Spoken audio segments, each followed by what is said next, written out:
આજે તો આપણે ઓરિયાની દાળ લઈ લીધી હતી. આજ ઓરિયાની દાળનું શાક બનાવવાનું હે.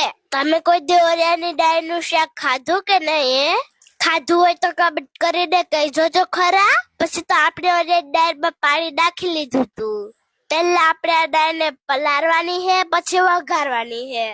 એટલે આપણે આ દાળને પહેલા પલળવા મૂકી દઈએ ને ચાહું જેમાં આપણે બકાલું મોરી નાખવાનું હે.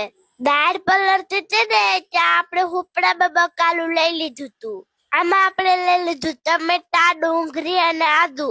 બધાને પહેલા આપણે ડુંગળી મોરવાનું ચાલુ કરી દીધું હતું. આજે આપણે ખુલ્લા વાતાવરણમાં બકાલું મોરવા બેસી જતા હો. થોડીક વારમાં આપણી ડુંગળી કમ્પ્લીટ મોરાઈ ગઈ. પછી આપણે ચાલુ કરી દીધું હતું ટમેટા મોરવાનું. ટમેટા આપણે થોડીક વારમાં મોરી નાખ્યા હતા. હાલો હવે આપણા ટમેટા મોરાઈ ગયા ને ડુંગળી મોરાઈ ગયો. એ બધું રસોડામાં મૂકી દીધું ને ત્યાં જેમાં આપણે દાળ પણ પલળી ગઈ હતી. પછી આપણે દાળમાં પાણી ફેરવી લઈએ એટલે બસલી થઈ જાય.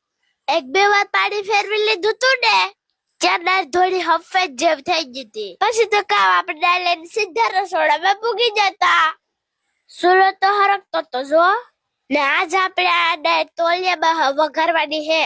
તો આજ આપણે આ શાક વઘારવા માટે સૌથી પહેલા છે ઓરિયાની દાળ, પછી આ છે આપણા ટમેટા, આ મોરી ગઈ ડુંગળી, ખાંડણીમાં ખાંડી ગયેલું લસણ અને આદુ, જીરું ને આ બધો મસાલો. પછી આપણે તોલિયા મૂકી દીધું ચૂલા ઉપર ને પછી તાપ આખો કરીને તોલિયામાં નાખી દીધું તેલ. તો તમારે અમારા આ ફૂલ વિડીયો જોવો હોય ને તો યુટ્યુબમાં ભ્રૂમ ભ્રૂમ કરતા જાઓ. યુટ્યુબમાં ફૂલ વિડીયો અપલોડ કરી ગયેલ છે, લિંક બાયોમાં આપી ગયેલ છે. ચેનલ નામ છે જાનવી મીઠુડી.